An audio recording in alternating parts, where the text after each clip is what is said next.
Ladies and gentlemen, boys and girls, and those who don't identify as either, you are listening to Ratchet and Respectable. I hate everyone. Let me tell you why. It's a good reason. Yesterday, I'm doom scrolling before I go to bed. I couldn't sleep. And I come across this video of Lauryn Hill, and she's singing The First Time I Ever Saw Your Face. Her voice sounds beautiful. She looks beautiful. I noticed that she's wearing all black. At some point, I realized she's in a church, and there are also people standing with her, also wearing black. And I was like, oh, she's singing for someone's service. I'm thinking perhaps a family member has passed away. I scroll down to the caption, and it says Lauryn Hill is singing at Roberta Flack's funeral. Excuse me? No one told me Roberta Flack had died. I didn't see the announcement. I heard about Angie Stone passing away, and may she rest in peace. I didn't hear anything about Roberta Flack passing away. I heard Gladys Knight was sick. She's on the mend. I didn't hear anything about Roberta Flack passing away. I am low-key devastated. I love Roberta Flack. I got introduced to her, quote unquote, late. Lauryn Hill covered Killing Me Softly on a Fugees album that came out when I was in high school. It must have been like maybe 96. The Fugees album, The Score, was the first CD I ever bought. And I wore that thing out. And I was walking around the house singing Lauryn Hill's version of Killing Me Softly. And my dad was like, oh, you listen to Roberta Flack? And I was like, who? That's Lauryn Hill. And he was like, absolutely not. That is Roberta Flack. And let's introduce you. And literally went and pulled out the album. And that's how I got into Roberta Flack. I did not know Roberta Flack had gone on to see the King. And no one told me. I didn't see like the big announcements. You know, you'd be scrolling randomly and folks will have like a picture of like, you know, some celebrity. And you'd be like, oh my God, did they die? They'd be like, no. They just got like a new tour coming. Like, if you don't put that on the damn picture. No, I didn't see any of that. I don't know how I missed it. I was really, really upset. Lauryn Hill sang at her funeral, though. I think she also sang Killing Me Softly. I saw another video when she was standing up at the front with Wyclef. Yeah. Rest in peace to Roberta Flack. That really upset my spirit. I mean, she was 88. She lived a good life. In Ghana, when they do funerals, if you are 79 and under, your funeral may have a lot of mourning. For someone who is 80 and over, it's considered a celebration because you've lived a long life. You've seen your children grown. You've seen your grandchildren grown. I mean, yeah, she lived a long life. But yeah, she's gone. Yeah. I heard about Angie Stone. That was very tragic. She was 63. That was last week, March 1st. I think she was leaving a performance. She was in Alabama and she was in a Mercedes Sprinter and it flipped.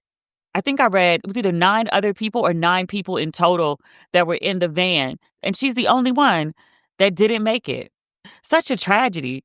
I used to wear an Angie Stone CD out. When I moved to London, when I was in college, we didn't have iPods yet. So I still had like a CD player. I took a stack of CDs with me. Actually, now that I think about it, her album might have come out when I was over there and I went and got it somewhere down like a flea market in Brixton. Might have been a bootleg. Sorry, Angie, a broke college student. And I wore that album out too. Rest in peace to Angie Stone. Roberta Flack, I was probably a bigger fan of her. Her being 88 makes it easier for me to process, but 63, it's not exactly young. Like you've lived good life. It still feels like life cut short. Man, Legends is getting up out of here. It's so black. Do white people say that? I can't picture a white person saying it. I think that might be a black thing. Gladys Knight, we just mentioned her. Gladys Knight was getting ready to perform. I think it was down in Florida. And she and somebody who was on her staff or crew, both came down with a sudden illness and they had to announce that the show wasn't going to happen very shortly before it was supposed to begin. Like, I mean, folks were already at the theater in seats and someone had to come out and say like, no, there will be no show. Allegedly, there's video. My dad was telling me something about like seeing Gladys Knight having to be helped, I guess, backstage or something. She wasn't really moving very well. But she has released a statement, or someone from her team has released a statement saying that she is in good spirits and she is on the mend. So prayers for Gladys Knight. It ain't time for you to go yet. You got more song in you. more performance, more life. I can't take much more right now. They say these things happen in threes. Don't let it be you. Folks out here plotting every day on somebody else's death. Why y'all keep taking everybody else instead of the person we want to go? Persons. They can both go. Actually, all three of them. Let the Lord do what he needs to do. Gladys Knight is 80. Still, it's not your time. So you stay with us. Let me see if I can find a little update on Gladys Knight. Yeah, that happened down in Florida. I think she has the flu. There's something going around. One of my very good friends was traveling and she got back and she said she was fine. And she said it just like hit her like a cliched ton of bricks. Like she just felt like sick. She's been laid up in the house, hacking to death since like Sunday. Let's see. Okay, Gladys Knight posted on her Instagram. She said, quote, she's already feeling much better. And she said she had the flu that was going around. She said, I'll see everyone real soon and appreciate the good wishes. Okay, we'll be here. And so will you. Jesus. We have so much on our list this week. Oh, I see here. Angie Stone's streams are super up since she passed away. Her streams are up 800% and she's sold over 20,000 albums since her passing. Well, I hope all of that goes to her children. She has 2 children. One of them's with D'Angelo, which folks have been talking about because there's like a big age difference between them. Allegedly, she was very, very grown and he was very not legal when they first started dealing with each other. That's messy. Hopefully that money goes to her children. I hope when she was here, she was performing. So she was, booked busy and hopefully blessed. So she knew she was still loved. That's why I remember we were talking about Black women in Hollywood and then also ABFF. They both honored Marla Gibbs this year. And Marla Gibbs has got to be in her 90s, easily. But I was like, yes, like, please honor her while she's here. Like, give her flowers while she's here. Don't wait till she goes on. And they'd be like, oh, Marla. I mean, we're going to do that anyway. But like, let her know while she's here how much she means. Like, let her feel the love. She's 93 years old. But let her feel the love while she is with us. What do we have in good Black news this week? Tyra has officially returned to modeling. She put out a big announcement the other day. I thought the announcement was when she was in the Vicky's fashion show. Remember she walked in the fashion show and she was like all covered up and she had like all the big hair? I was excited because I was like, oh, Tyra. Because, it's nostalgia. I didn't think it was the best look. I've been following some of the looks. I follow her on Instagram. I've seen some of the looks that she's posted. Let me phrase this the right way. I think Tyra looks beautiful. She's got some size on her now. She's like over 50. She's put on some weight and that's fine. She looks great. The way they're dressing her and doing her hair, it's not gelling for me. Let me see if I can go on her page so I can be more specific. The people who are dressing her don't seem comfortable with her current shape. Like she's still got all the curves. Her shape is still, it's all the right proportions. She might not be like a size 2 or a 4, whatever she was when she was, like 30 years ago when she was at the height of modeling. But the people who've been dressing her, they keep covering her all the way up. And I was like, she don't need to be covered up. Like, we want to see, like, all of her. Like, she got a big old booty, great. She got big old hips, great. She got big old boobies, great. Her arms ain't super skinny, great. Neither am I. Like, let me see her. But they keep covering her up in all these clothes. They putting her all this loose stuff, putting her in all these experimental things, putting these big jackets on her. Like, she showed up to Essence Black Women in Hollywood, and she had on, this is something that her and her stylist picked out. And she has on, it's not my favorite dress, but it shows like some curve and some shape and some cleavage and some, her hair looks nice. She looks really, really good. And her mom was her date for the event. Her mom is so cute. But I'm looking at the picture right now. She looks really, really good. But I was like, everything else that I've seen her like return to modeling, the stuff folks are putting her in. She on the cover of Essence. They gave her some Elvira. Remember Elvira? The pale white lady with like the big black bouffant hair. I'm like, what y'all put on that lady head? Why y'all do that to her? The face card does not decline. Never has and never will. I'm looking at these pictures of her in Paris. The face, lovely. The body, what we could actually see of it, she looks great. This hair, she's got the wet hair. Black girls in the wet hair look don't really work for me unless you're like actually at the beach. It's not my preference. I'm like, Tyra's back, and I'm like happy that she's back, but I was like, I want to see like you still fabulous. I need somebody to like, zhuzh her. The way she's supposed to be judged. She's got this campaign for Balenciaga, same thing. They put this big-ass coat on her, all black. She's all covered up. This is weird, too. The lighting is off or something. Like, her eyes are doing something weird. But then in the actual video, which is harder to Photoshop than pictures, I'm like, how the video of her just, like, behind the scenes look better than the actual campaign picture? They're not doing right by my girl. I don't like it. I don't like it. I like the girl. I like the face. I like the body. I don't like what they putting her in. Redo this. Like, oh, it's Balenciaga. I don't care whether it's Balenciaga or Fashion Nova. I want my girl to look right. I'm just saying. Just saying. Let's see. Other good Black news. Michelle Obama and her brother Craig. I will never, ever be able to say the name Craig without thinking of Friday. Michelle Obama and her brother are doing a podcast together. What is the name of it? IMO, which stands for In My Opinion. The 2 episodes have not been released to the public yet. I'm reading this on the Daily Beast. It says they come out tomorrow. So if this episode drops like it's supposed to on Wednesday at midnight, you should be able to tune in by the time you hear this. So obviously, I have not had a chance to listen to the episodes. The initial drop is going to be 2 episodes. I'm reading this on the Daily Beast. It says former First Lady Michelle Obama will talk divorce. Not hers, her brother's, the alleged divorce that people keep talking about. I'm like, stop it. The Obamas are never getting divorced. Like, they might have marital issues. They might live in separate states or separate houses. They're not getting divorced. Too much branding, too much money involved, whatever. Also, all this divorce stuff started because Michelle Obama didn't go to Jimmy Carter's funeral and then also the Führer's inauguration, which I wouldn't have gone to that shit either. Had she gone to the funeral, she would have ended up sitting next to the Führer. And had she gone to inauguration, we talked about that in the whole segment. What's she standing up there for? I said Barack shouldn't have been there either. Uncle Barry, I love you. You know I do. You ain't had no business sitting up there with your good brand and your good sense, your presence being a present, co-signing that bullshit. You ain't had no business there either. But he went. I'm told he has a very strong sense of duty as a former president. Okay, sure. But that's where all those rumors about there being marital strife with the Obamas started. But also since then, there's been this viral TikTok video. I want to say this woman was on vacation in the Bahamas. And she was like, out in the water. I don't know if she was on a canoe too, but she was out in the water chilling. Maybe she was on like one of those floaties. But she was like, oh my God, the cutest couple just went by. And she like puts the video up and it's Barack and Michelle going by on a canoe, living their best lives in the Bahamas out in the ocean. They sharing a canoe together, they fine. Brother Craig was married and then divorced, I want to say like in 2000.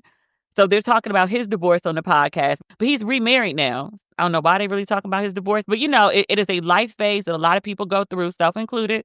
So, maybe something relevant came up that he felt like sharing. Newfound freedom, that's one of their topics, and friendship. But notably, still reading on the Daily Beast, it says the podcast, quote, refuses to delve into politics. They're also not discussing current affairs. They're opting for a lifestyle-themed format. Michelle does discuss marriage. She talks about her husband all the time, though. That's nothing new. And the Daily Beast notes here, it's further down in the article, the couple has been dogged by persistent rumors about the state of their marriage, including that Barack Obama had been dating actress Jennifer Aniston. People just be saying the dumbest shit. Nothing against Jennifer Aniston. Wait, didn't she say some dumb shit? She like hopped herself into the middle of some debate. Was it Jamie Foxx? Am I remembering that right? Because in my head, it sounds crazy. Like Jennifer Aniston accused Jamie Foxx of being anti-Semitic. Am I making that up? That sounds crazy. Nope. Jennifer Aniston accused of throwing Jamie Foxx under the bus after he was embroiled in an anti-Semitism scandal. 2023. Yo, my mind. That sounds insane. That's an insane headline. Okay, so maybe some things against Jennifer Aniston. But yeah, Obama and Jennifer Aniston, for clarity, Jennifer Aniston did deny all of this. She was like, I've met Barack Obama once. She said, quote, I know Michelle more than him. So nothing to see here, folks. People really do just say anything. Still on the Daily Beast, who's quoting the New York Times, says Michelle Obama's and Craig, their podcast, they said they mainly offer advice based on their life experiences, and they're going to welcome celebrity guests. Guests could include director Tyler Perry, actor Seth Rogen, and Keke Palmer. Oh, here we go. The second episode of the show, they'll be joined by writer, actress, and producer Issa Rae. We love the Issa. And they'll be talking about maintaining adult friendships. Okay. I'm in, definitely for the Issa Rae episode. You know I love all things Michelle Obama. Literally, the very first episode of this podcast was a review of Michelle Obama's book, Becoming. It's still available if you want to listen to it. I moved from one podcast host to another, but like my whole back catalog moved with me. So all of it, the entire back catalog, like all, what's like 522, 23 episodes. This is 24. They're all available. Do you have more good Black news this week? Oh, some folk might find this good Black news. I've been following this Wendy Williams guardianship situation. She was actually supposed to appear, I don't know if it was in person or it's via video, but she was supposed to appear on The View. She, you know what, let me pull this up to make sure I get the details right. I'm pulling this up on page 6. There was a news story that went up literally 1 minute ago. So let me see what the details are. I heard that The View interview got pulled, but no. It says Wendy Williams is set to appear on The View this Friday, according to ABC talk show's guest listings for the week. She will call in and she will speak to the co-host. They said the expected Wendy interview will air just 4 days after she begged paparazzi for help from her assisted living facility. This is why I wanted to look this up, make sure I got this right. It says Williams dropped a note from her New York City window Monday morning that read, "Help, Wendy." Police performed a wellness check and she was taken to Lenox Hill Hospital by ambulance. TMZ reported that she was alert and oriented. And also, that was the good news I was going to mention. This is what I saw on another page, that she had aced a psychiatric evaluation. She scored 10 out of 10 on a mental capacity test. This article goes further to note that Wendy has been under a court-ordered guardianship, a very controversial one. You watched the documentary just like I did, since 2022. The documentary said she had a frontotemporal dementia diagnosis, but Wendy has been saying that she's fine and she's being held against her will. Last month, she filed to have her legal guardian removed, and then she also fired her court-appointed attorney. This saga is so sad. It says in January, Williams compared her assisted living facility to a prison. That was in that Breakfast Club interview. And then her niece Alex, I think that's the one that's the broadcaster. She was in the documentary. She and Wendy both insist that she is not cognitively impaired. All the best for Wendy. This situation of her being under a guardianship has never really made sense to me. It seems like Wendy is one step closer to getting out from under her guardianship, which I want that for her. I want all the best for Wendy, whatever that is. I know folks are like, you know, she was mean and she talked shit about people and like, yeah, she did. And still, the idea that this is karma for that, the husband and all that other shit, call that karma. This, the guardianship and mental decline, her health issues, whatever bad things that you think that she deserved because you think that she was mean or she talked shit or any of that, the debt has been paid. It's time for a fresh start.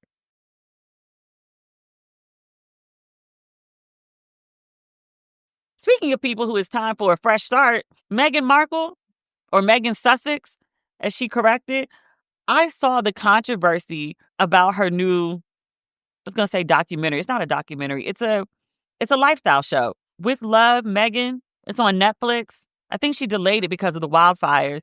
Netflix debuted it late last week. It wasn't over the weekend.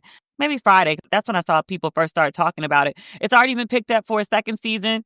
Despite many critics trashing her, trashing the show, apparently she's not genuine. The show is boring and lackluster. There's a contingent of unmelanated women online who are complaining that she's unrelatable because her cookware costs too much. And I was like, I'm sorry, y'all looked at her in that big ass kitchen and the cookware was the thing that you thought was unrelatable, not the big ass kitchen. And also, like, she has Le Creuset cookware. You know I don't cook. I make food to feed myself, but you know I don't throw down.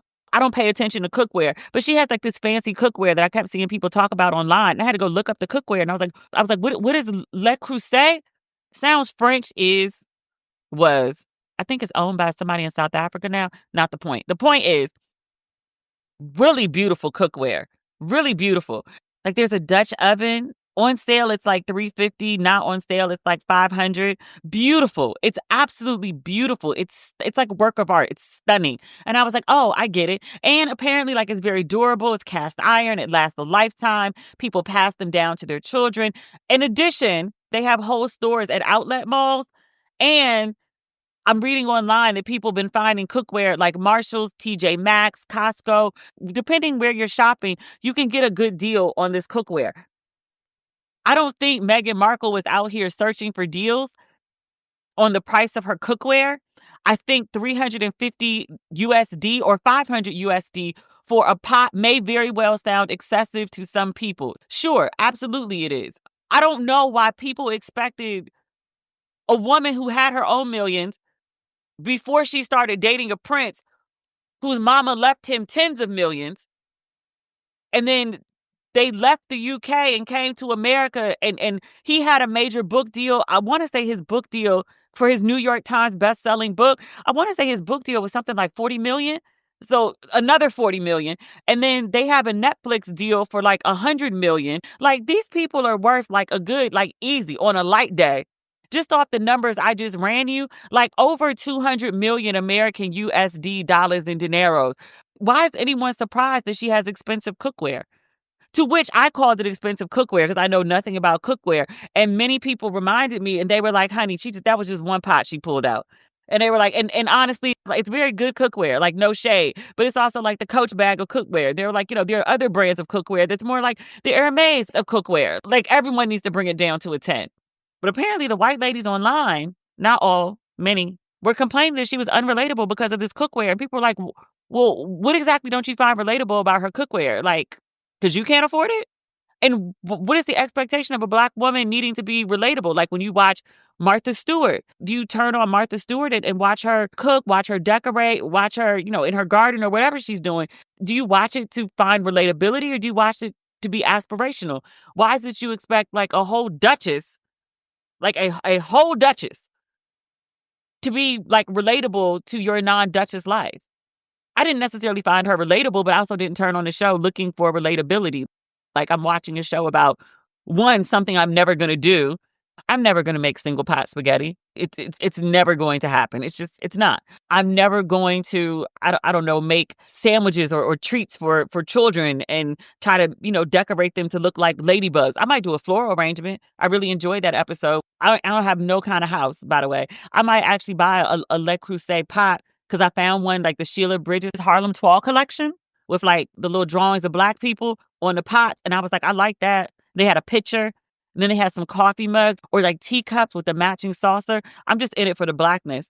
I talked about it online, and then like Black girls have been sending me like all sorts of like Black themed cookware. And I was like, oh, this is amazing. It's just art to me. It's decor.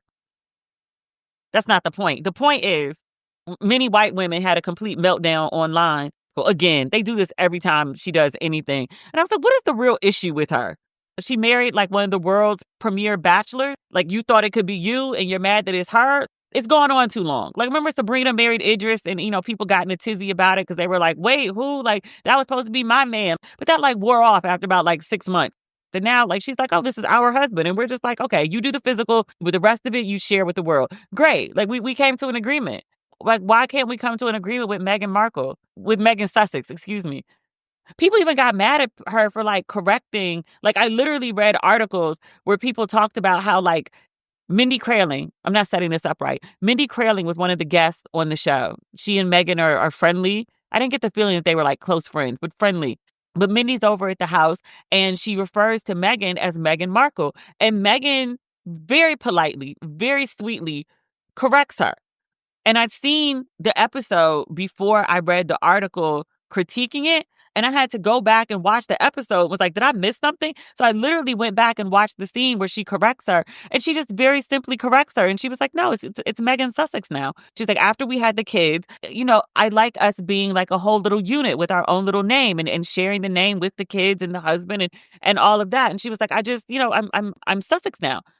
I saw people online being like, her name is not Meghan Sussex. You don't think the lady know what her own name is?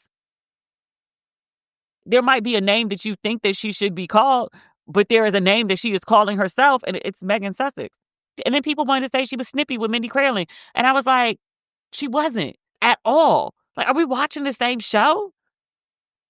I remember there was this episode, stay with me. HBO used to do this series where they would interview prominent Black people. There was also a book. I have the book somewhere.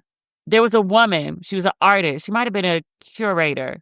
Because the quote was something like, as a Black artist, I could paint a room full of smiley faces and people would turn to me and say, why are you so angry? People just have like these stereotypes of Black women, half Black women. Folks always love to acknowledge that, like, Meghan doesn't claim Black. I'm like, she had a Black mama from Compton. Like, okay, whatever. We're not doing that today. For somebody who folks don't really consider Black people, white people consider her full Black. She might as well be Serena Williams complexion. White folks make no distinction in this way. But for somebody that Black people consider like not really Black, she gets hit with like all the Black stereotypes. But I watched the whole show. I mean, she's very lovely is the word that keeps sticking in my mind. She doesn't have a big personality. She tends to meet the personality level of the people that she engages with, and no guest that she had on the show. Mindy Kaling was probably like the biggest personality. And she's a writer, so she's bantery. So she and Meghan bantered a bit, but everybody else was pretty easygoing. The first episode was a little dry, but she was lovely. She was pleasant. She was beautiful. I didn't think there was anything she did that was super excessive. I don't know, or super out of touch, which again, I would have been fine with. I'm watching a show about the lifestyle of a duchess. I don't expect my life as a podcaster to match your life. I was actually kind of amazed at how down to earth she was, and her like random musical references. Like, she referenced Khalees at one point. Another time, I don't think she realized it or producers realized it because they probably would have cut it from the show. But she makes like a R. Kelly reference. Like, she's talking about something and then she goes, doot, doot, beep, beep, which is clearly from Ignition. Like, I picked up on it immediately. But Ignition was such a huge song.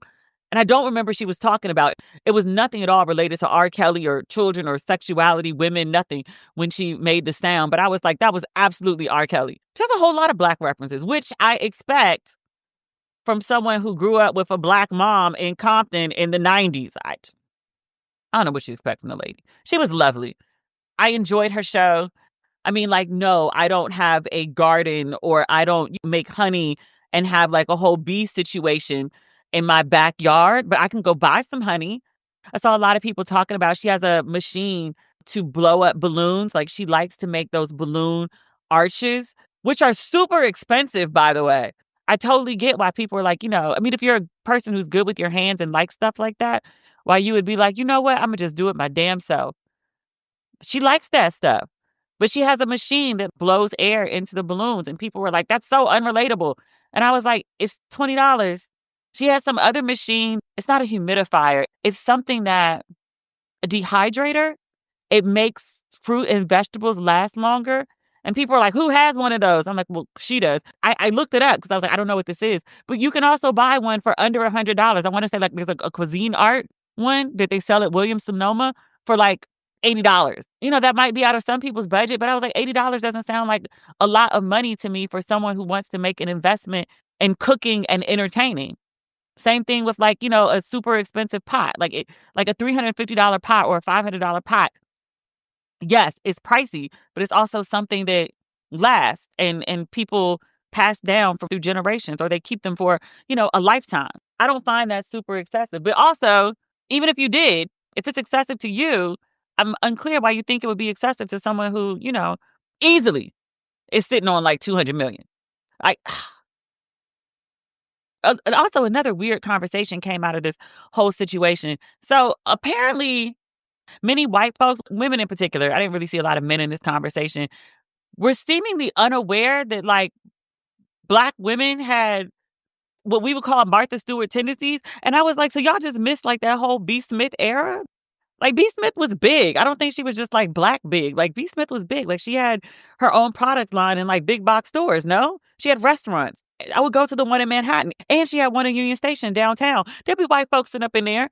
Y'all seen black women be like luxury domestic, wanting to entertain and present and having a beautiful home or invest in quality, beautiful cookware is not the domain of white women, which I don't think white women realized until watching this show, and also still don't realize because so many of them were like freaking out about Meghan Sussex on this show. Like what she was doing was like a poor imitation of, or I don't know. People thought she was like, I don't know, like she's trying too hard, or she's like at one point she said something about like she loves soft rock. And I was like, yeah, you do. But again, you also offhandedly make allusions to Khalees and R. Kelly. There's other things that you like too. Like, oh, she's trying to be palatable. She's being like a trad wife. I thought the accusation of being a trad wife would take off more than they did, which I don't necessarily think she's a trad wife. I didn't get the sense that she was trying to push out like some cult of domesticity type of thing. She seemed to like genuinely enjoy, I don't know, like creating art really with food. That was the impression I took away anyway. I don't know. I liked the series. It was a little dry, but I watched the whole thing. It was fine. It was lovely. I'm excited that she got a season 2, which I will also watch. I found it very relaxing because I wasn't looking at it for tips. Like I'll do none of these things. Like I work real hard so I can pay somebody to do this stuff. Like I have no desire to cook a big meal. I make some rice. I make some salmon. I put the salmon with the rice and put it in a bowl and add a bunch of vegetables. And I'm great with that. I'm so good with it. I'm a simple girl. Oh, I guess we need to talk about like crazy shit. Oh, wait, is this good black news? Gabrielle Union very infamously did this interview where she talked about going 50-50 with her husband, her high paid multi-millionaire. And not to say Gabby doesn't have like good millions of her own, but I'm like, your husband on his own coming to the table. I'm just Googling this just to get an estimate. Usually these numbers are super far off. It says Dwayne Wade is worth somewhere around 170 million. I Google my own name sometimes and what they have is my net worth. And I was like, where'd y'all get this number from? Like, somebody just plucked this out the fucking sky. But like, sure, okay. But they say he's worth like 170 million. Gabrielle Union as his wife, let's see what they're guesstimating her worth is. They say Gabrielle Union is worth about 40 million, which is nothing to shake a stick at. But like 170 million versus 40 million, he, just based on these numbers, which I don't even believe are accurate, but we're just using them as an example, he's worth 3 times what she is. And for whatever reason, and not really for whatever reason, because Gabby did explain it, they were splitting all their bills 50-50. And many people pointed out, like, that don't make no damn sense. Like, why? And Gabby, because she likes to share a lot of business, I was like, these are things that really never should have made it into the public domain. But okay. Gabby explained that somewhere early on in their relationship, she and D. Wade had a conflict, and he said something to her about like, I paid for something, or it's my house, my money, my something. And Gabby was like, oh, absolutely never again. You will not talk crazy to me. You will not boss up on me, because we could split all these bills 50-50 because we in this, and you'll never be able to say to me, I did X for you or I did Y for you because I came with my own, I paid for my own, blah, blah, blah. I get it. I also recognize that the type of person that says to you, like, I did X for you, or I paid for X for you, or I did blah, blah, blah, is really, honestly, truly probably not somebody you really need to be with. I've seen this said, it's not really a meme, I've seen this said multiple times on social media, that hyper-independence is a trauma response. And it's probably accurate. I think people that you feel like you need to, like, boss up back on and like remind them that like I come with my own and I do this and I do that and blah, blah, blah. Like Gabby said, because they talk to you crazy, needs to be addressed, and if fixed, wonderful. Because it seems that they have fixed it because Gabby has changed her stance. But unfixed, if you feel like you need to stay in your hyper independence phase, like you need to put all your walls back up and really like do a detriment to yourself. Like she's trying to spend at the same level of someone that makes 3 times as much of her. That makes no sense, especially not like as spouses. People who put you in that space where you like literally put your walls up, your defenses up, likely not somebody you want to be with. Again, D Wade and Gabby seem to have addressed this issue. Gabby says that she's had a change of heart because she's singing a whole different tune from what she sang before, which is, I think, is good. I think this sounds like a healthier version of a relationship than what she was talking about before. And also, I appreciate that, like, folks grow. Everybody's opinions on various things, not all, but many things, change throughout their life. Like, you might be in a different place in your life. You might have more information. You might have more therapy, different perspective.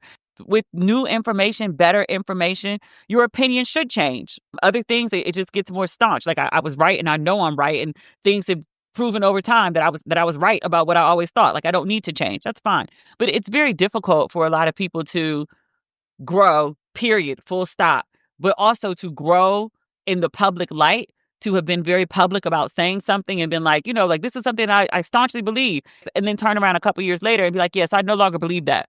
It's human and it's healthy, but people really hold feet to the fire over things like that. And it's like, it depends on what you were advocating for. In this case, I don't think Gabby was advocating for women to go 50-50. I think she was really just talking about how her own house operated.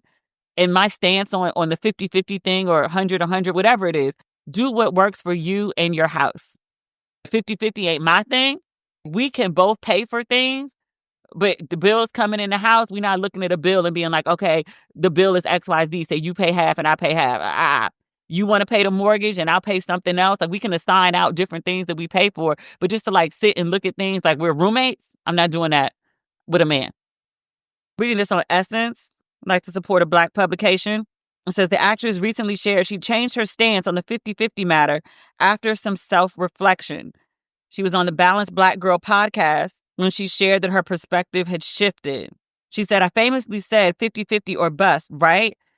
She said, I meant that financially, spiritually, and emotionally. But she also said her need for control was, quote, a trauma response, which many people pointed out at the time she said it.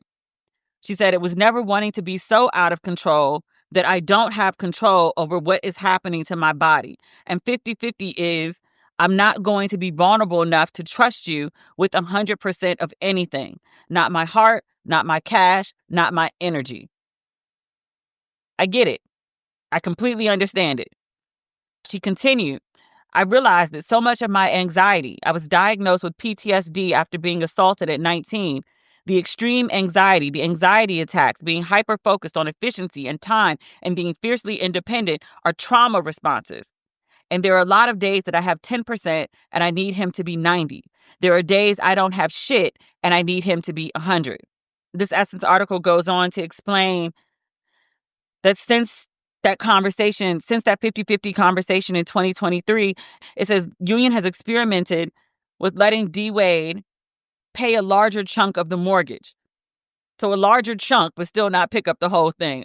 Progress. She's in progress. She also said during the interview that it's less about what her husband can afford and more about her vulnerability. She says it's being vulnerable enough to be open to know that I'm okay. I'm okay as his wife. He's okay as my husband. I'm okay in this family. I'm okay in this home. I deserve it. And so I'm trying to expand my heart, expand all the notions of what vulnerability can look like. Essence goes on to note that they've been married over a decade. They've been married since August 2014. Good for them. Gabby sounds like she's in a good place. She knows her marriage better than I do. She says she's good. She's good. I think what they're doing sounds like a common sense approach, giving the vast differential in their finances. She's saying it works. Let it work. If that don't work for you, then do what works for you. But don't be out here with some man who makes good money. You sitting here struggling because you want to be 50-50. Like,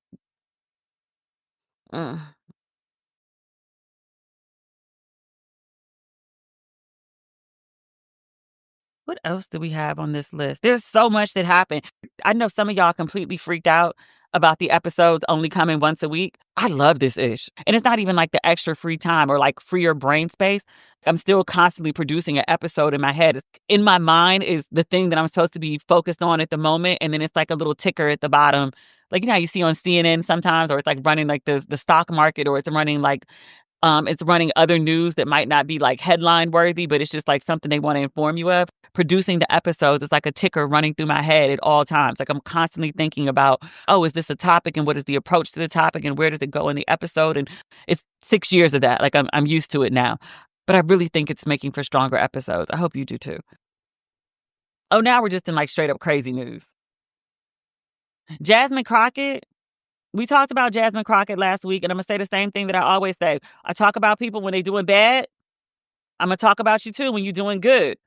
I'm also going to talk about you when somebody comes out of left field and says some dumb shit. And I'm just like, wait, what?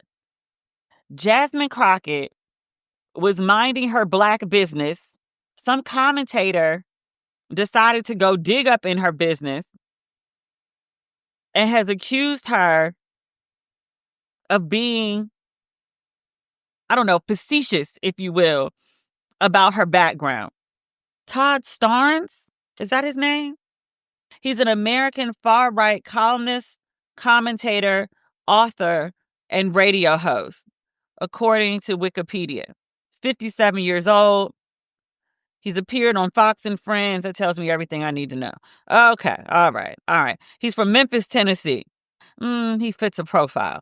So he decided to go look up Jasmine Crockett's background, and he was shocked to see, he tweeted this. He said, she attended an exclusive day school where tuition is nearly $35,000 per year. She also attended Rhodes College, a private school where tuition is nearly $55,000 per year. He continues, Jasmine Crockett wants you to think she's from the hood, that she grew up on the streets. The exact opposite is true. She's cosplaying a gangster. Can someone point me in the direction of Jasmine Crockett pretending to be a gangster? I'm very unaware. Did she throw up gang signs? Did she crip walk?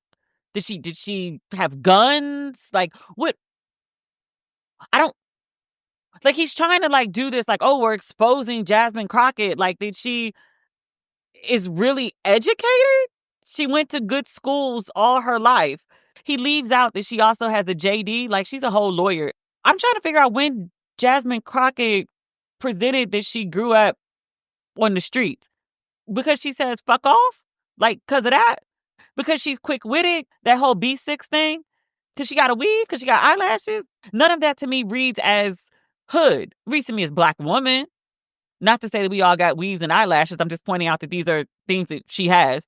And the eyelashes have literally come up in Congress. It's what preceded the whole B6 thing. When has Jasmine Crockett presented herself as hood? Her father is factually a minister, to my knowledge, a well-known minister in St. Louis, a prominent church. Where did you get hood from? Like, in what world would she be gangster? Because she listens to rap music? Because she did that little Diddy Bop to Kendrick Lamar? Which I've seen, literally, there were two priests who did a TikTok video to the exact same part of the Kendrick Lamar song that Jasmine Crockett was dancing to in the halls of Longworth. I also saw literally another video a woman put up of her middle-aged Korean parents trying to do like Kendrick Lamar's little bop on the Super Bowl stage. Like, they were having the best time ever, just as offbeat as they could be, but happy, in love, and on the 1 and the 3. Just could not catch the beat. Their heart was in a good place. Is that gangster? What is the gangster part of Jasmine Crockett? Like, she's outspoken. She's very culturally Black. Yes. She's very proudly Black. Yes. Where did you get gangster from?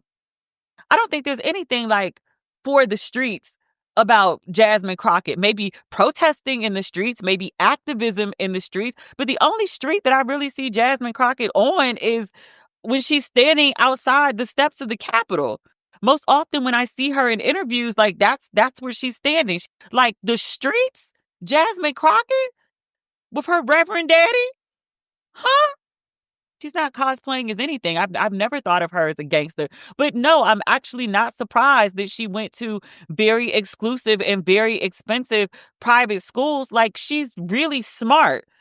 You don't get that quick wit from being stupid. And also, she's a Black woman that's made it to the halls of Congress. You don't get there being a dummy, not as a Black woman. We said on a previous episode when we were talking about all the DEI stuff, and they're acting like you put all these unqualified Black people in these really amazing places and they don't belong there.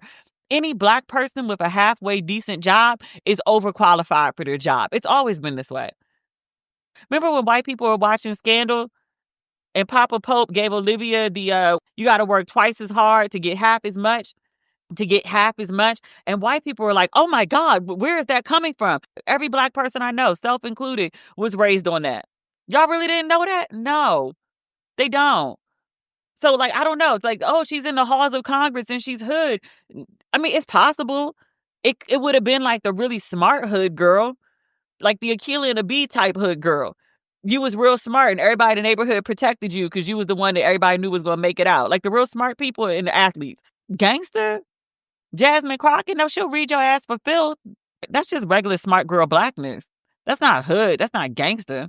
But it's like you didn't just label this woman as like for the streets and gangster based on nothing. Her Reverend Daddy wasn't raising her in the street. And also, I think this is worth adding. The fact that she was raised in predominantly white spaces and still turned out how she did, being very obviously connected to her Blackness. Because a lot of folks, and I had some that went to school with me in college and undergrad, because I went to predominantly white schools, right? So Black folks who didn't connect with their Blackness, even if they were raised in Black spaces, like they got into white world and they embraced that culture. They were the Black girl with all the white friends. They weren't using the right hair products. They were dressing a little different. Shape up might not be right. Little details like that Black folks pick up on. But the Jasmine Crockett was in predominantly white spaces and still was able to not have her Blackness diminished, because that's a real thing. And also to still embrace her Blackness proudly, to be able to go into Black spaces and relate to Black people, to go get quote and unquote the white folks' education and then bring it back to the community in order to better her people, I think makes her even more lovable, likable. You had the opportunity to go off and get lost and you decided, nah, I'm good. I don't want to be over there. I still want to come to the cookout. I don't know who he thought he was sharing this with that was going to care. That's kind of like Fuhrer, who kept trying to be like, oh, Kamala Harris, she's not really Black. Like, how you, random white man, get to tell Black people, because I think that's who this was aimed at. I think that's who he thought was going to be shocked by these revelations, that she went to like good schools, which Black people probably already assumed. Again, she got to Congress. She ain't no dummy. But these white men trying to like define like what Blackness should be. And then also I think like trying to speak to Black people and be like, oh, look, like she's not actually from the streets. She's not actually gangster like you. Nigga, what? These one-dimensional depictions of Blackness, like it comes up with Meghan, it comes up with Jasmine, it came up with Meghan Sussex, but also Meg Thee Stallion. We talked about the Oscars last week. We talked about Meghan's dress and Sherry Shepherd's comments on it at the Vanity Fair Oscar party. There's also another incident with Meg that happened. And she was being interviewed. Two white girls who were completely like fanning out over her. One of the girls is raving to Meghan, and she says something like she puts on Meg's music when she's like ready to fight. I put on Meg's music when I'm like, ready to go out, when I want to like feel like a bad bitch, when I'm like driving around in my car and I just want to like, talk and pop big shit, when I want to twerk at home and throw it around in a circle. But this woman, Hannah Berner, she's a comedian. She was interviewing, but she's not technically a journalist, which everybody thinks like because they can ask a question that makes them a journalist. It doesn't. Interviewing people is actually a skill, just FYI. But she was on the red carpet with Meghan and she tells her, she was like, I love your music. Your music has literally, when I want to fight someone, I listen to your music. And Meg catches it real quick and she said, because you want to throw that fighting shit out the window. And she said, you want to get cute and be like a bad bitch. And then she continues and she says, when people are talking shit, I go turn on Meg Thee Stallion. She tried to clean it up. She didn't really do the greatest job. And she got raked over the coals over it. And people pointed out, and they were like, one, like, Meg doesn't make fight music. None of her songs are like rowdy fight songs. Like, why is she equating Meg with fighting? And then also, too, like, you're equating a woman who has been the victim of domestic violence, physical assault, however you want to describe what happened between her and Tory, who's currently in jail for assaulting her. That's not even a question. But like, you're equating this woman who is a victim of violence with her music being violent when it's totally not. She makes like party music. Like, what? So the woman, Hannah, has since apologized. As far as apologies go, I thought it was pretty good. She wrote, interviewing Megan Thee Stallion was a dream of mine. I love her music, and it's my go-to whenever I need to boost my confidence before a show. I think she's referring to either comedy or she also has a podcast. She continues, looking back at the interview, I wished I used any other word except fight to describe how her songs impact me. It was a careless choice of words, and though there was no ill intent, I recognize and acknowledge that what I said has a deeper meaning, and I am so sorry to Megan. I appreciate everyone who brought this to my attention. Signed, Hannah. She took the L, as she should. I also genuinely don't think she had ill intent when she said it, but I also think that this is a reoccurring issue, because we done talked about it already 2 times on this podcast, in just this episode, about white people making weird assumptions about Black women that the women that they're projecting onto have never demonstrated. Where did you get Jasmine Crockett? Like, a whole member of Congress is for the streets, or she's gangster. Like, wait, what? Or the idea that, like, Meghan Sussex, she's pretending to be something that she's not on the show because there's no way possible, like, this Black woman, again, we call her biracial. White folks don't see that. But this Black woman is into, I don't know, high-end cookware and decor and, I don't know, food. Just weird. The way they think about us is part of the reason Black women are refusing to come out from under the blanket. I said on a previous episode, and I was like, like, y'all, like, I feel like we may need to come out. Like, the world is falling. And several of you were like, nope, I can't say that I blame you. After reading those comments on Meghan Sussex, and I was like, you know what, let me just, because I be peeking out from under the blanket, like, like, I'm ready to rumble. Like, I want the smoke. Like, can we go? Like, hold the line, sis. No. And I'm like, but I want to go. No. I'm like, oh, okay. Maybe I should just lay here a little longer. Oh, last but not least, certainly not least, Doechii. She won a Grammy, like 2-3 weeks ago now? Doechii has been living her best damn life. She was over in Paris for Fashion Week, just dressing her ass off. Sometimes her ass was covered. Sometimes her ass was out. She was in ball gown. She was in couture. Like, she was sitting on somebody's shoulders in the middle of a crowd in Paris signing autographs. And I was like, what rock star life are you living? Like, I love it for you. I love that she's living her wildest dream, but I also love that she had a team in place that was prepared and ready to meet the moment. Because all the hair, all the face, all the looks, all the right shows, she and her team are on it. She performed with Lauryn Hill, which, like, I saw it and I got teared up because, like, I would like to perform with Lauryn Hill, and I'm not even a rapper. Like, obviously, Lauryn Hill is a huge inspiration to her, and she said as much. I think she was born the year that the Miseducation album came out. Maybe the year before. Maybe I'm off by a year. But, like, she was like, my mom used to play Lauryn Hill all the time when I was a kid, and now I'm on stage with Lauryn Hill. Even if she never said all that, when you could see her on stage performing with Lauryn Hill in the way that she hugged her, like, you knew that this was just like a lifetime moment. Like, the first time, like, Beyonce meets Diana Ross or Tina Turner. Like, it was, I'm so incredibly happy for her.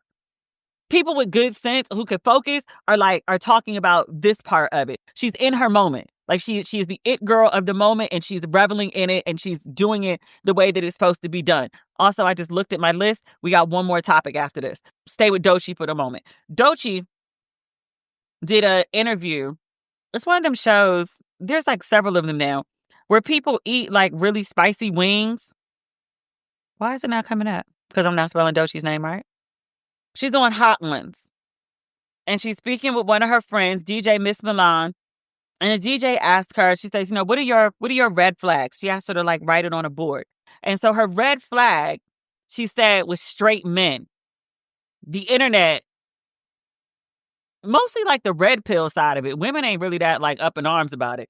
The red pill part of the internet, the followers of the deceased cult leader are crashing out. I ain't seen a crash out like this in a very long time. Doechii, one, is bisexual. To my understanding, she currently has a girlfriend. At this current time, she's not dating men anyway. Straight men seem to be very angry, but also very perplexed about why a woman doesn't want to date them, and have gone as far as to write about heterophobia. So like homophobia, but against straight people. And I was like, y'all can't be serious with this shit. This is like white people ranting about like reverse racism or some shit. Like, what? It's happening. I wrote this on Threads. I'm just going to go ahead and read it to you before I continue with my thought. There's no sense in like reinventing the wheel. Straight men get online every single day for the last couple years in some capacity, make one or all of the following statements. And I come across them at least once a day. Females don't submit. Females care too much about degrees and jobs. Females are masculine. Females talk too much. Females are all hoes. Why won't you females act like my grandma? Why won't you females go 50-50? Females only care about money. I'm getting a passport to get a wife because American females are trash. This is the rhetoric.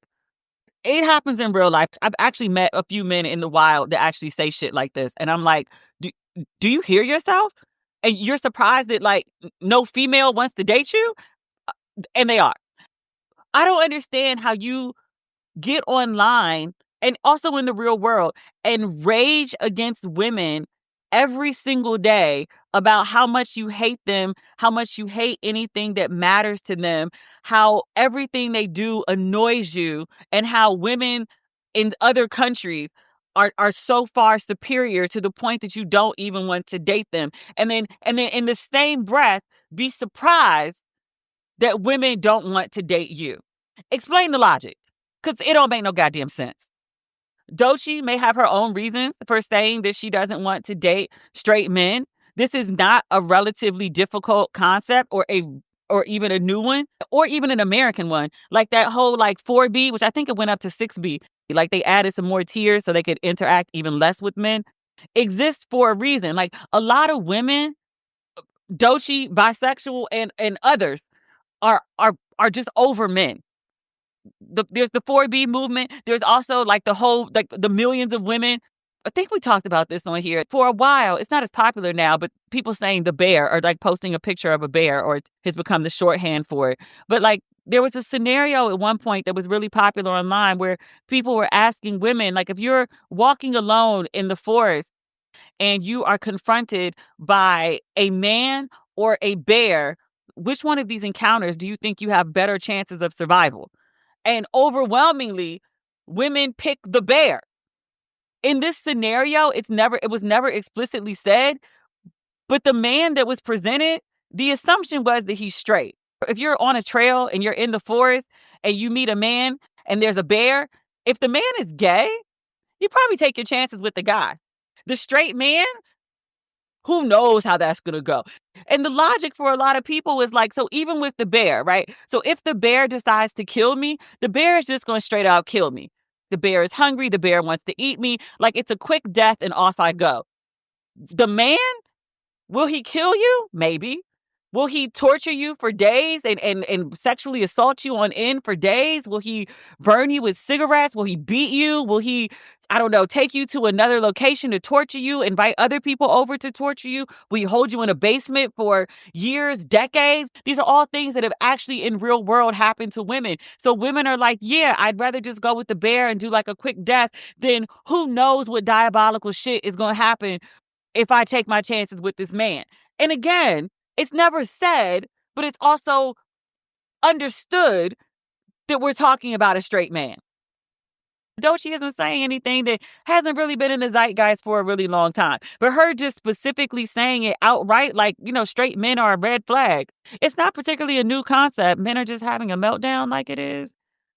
Didn't Damon Young, love me some Damon, he got raked over the coals for that too when it happened. But he was like, what did he say? This is back in 2017. He said straight black men are the white people of black people. It's not a new concept.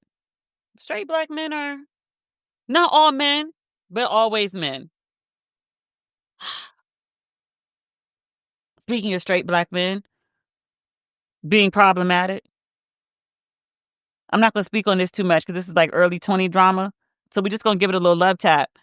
And we only talking about it because it's super popular and it's all over the place. And it's an issue that can come up at any age. I think it's more likely at that age because of youth and maturity and experience. But DDG and Halle Bailey, they have a beautiful baby, Halo. Is Halo even a year? He might have just turned a year. They broke up a few months ago. But currently, Halle and Halo, the baby, are sick. Can't remember the name of what they're dealing with. It's like in flu range. They are holed up in Halle's house, which is about 3 hours away from DDG's house. And according to DDG, which we know because he got online to share it with everyone, he drove over to the house. It's not clear whether he told Halle that he was coming or not, or whether he had permission to come or not. But he showed up at the house. I think she let him in because he said he got kicked out. But he was like, all I want to do is spend time with my child. I just wanted to go downstairs in the basement and hold my child, be with my child, blah, blah, blah. And she kicked me out the house. And so he got online to complain. And then on top of that, made a diss track, which making it is one thing. I write down a whole bunch of stuff in my journal and other places that I never release to the world. Making it is one thing. He decided to upload it and distribute it so like everyone could hear it to make essentially a diss track about his child's mother and saying that he wants to see his child and he wants to be like a good father to the kid. Okay. He wants more access to his child. Understood. Completely understand. You don't have to be a parent to grasp that concept. Going to go ahead and assume he tried to have a conversation with Halle about this and it's not going the way that he wanted. People with good sense who can't get their situation resolved in a conversation would be like, I need to hire a lawyer and I need to get legal access to my kid so we don't have these back and forths about who's doing what and where and when and all of that, because just trying to wing it is not working. I know folks don't like to, go put their business in the system, but if you feel comfortable putting your business online and telling the world about it and we can't do shit about it, you might as well just go on and go to court because at least they can actually do something to help you. Because DDG has come online and he shared this information about not being able to see his kid and getting kicked out of Halle's house. And he drove 3 hours and she didn't want him just hanging out in her basement. And I'm like, nigga, why? In what world do you think she would want you hanging out in her basement? He also said they're not on speaking terms. So you not on good terms with the mother of your kid and you popped up at the house, uninvited or otherwise, and you thought you was just going to hang downstairs and she's sick too. You thought she was just going to hang downstairs in her house? Why would she want you in her house? Like, yes, I understand you're the father of the child and all of that, but like, she don't want you in her house and she gets to say no to that. And there's really nothing you could do about it. And it's not wrong. It might hurt your feelings. It might be inconvenient for you, but it's not wrong. And then also, like, did you tell that lady you was coming over? Did you get permission? Because you might have told her you were coming, but did you get permission from her to come? Like, did you tell her, like, I want to come and I want to just, like, hang out in your basement? Like, so much about that story doesn't make sense. And then also, in addition to that, he was like, like, I protect Halle. Like, I've always protected her image. And, well, you're not doing that right now. And did you really protect Halle? Because I remember several times when y'all were dating, the reason that everybody was like, she needs to get away from you. And this is even before she was pregnant by you, when people were like, yo, you're trying to sabotage her. There were many instances where you said like crazy shit about women in general. And people were like, wait, are you trying to imply that Halle has bad hygiene? Stupid shit like that. I'm like, no, you really haven't. But okay, if you think that you did, sure, whatever. Continue to do that, though. If you think you're protecting her image, like continue to do that because she's the mother of your kid. And you stuck dealing with this lady in some capacity, literally for the rest of your life. It's not even like, oh, well, he turns 18. Like, no, he'll go to college or he'll be an adult. And then maybe he'll have kids someday. Like, y'all gonna be involved in the grandkids' life. Like, it never fucking ends. Why am I talking about this? I'm talking about this because there seems to be a mass level of delusion with this young man. And he's like, what, like 26, I think? Like, I don't expect him to have it all together, but I'm just like, where is your family chat, my dude? I say this about Cardi too, because she's another one that likes to get on the internet and like tell all the business. And I'm like, like, hey, we could listen and we could like talk about your shit and we could, pontificate and parse but how does this move your family unit forward? Or not even move your family unit forward, but there are desires that you have for your life, things that you want to happen, goals that you want to meet, expectations that you want met. I mean, you've told us about these things and like you vented, and now like millions of people are in your business, but like, how does this actually solve your problem?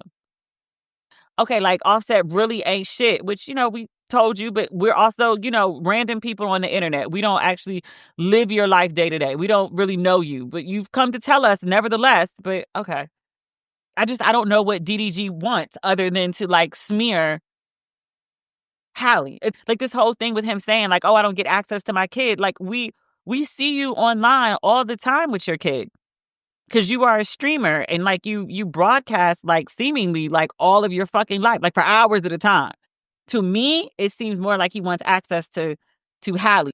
Whether he actually wants her, he wants to at least be able to have access to her. Hence the idea. Because I'm like, in what world?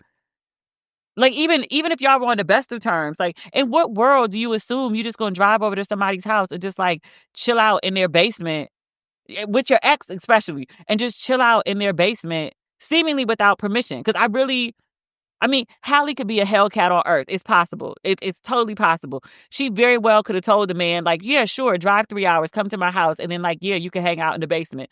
And then he gets there and she's like, no, I changed my mind. But she's also been really, really sick for days. I just think the possibility of that happening, like, it could have happened. Did it happen? Is it likely to happen? I don't think so. But he tried it and then ran to the internet and told us about it. And I'm like,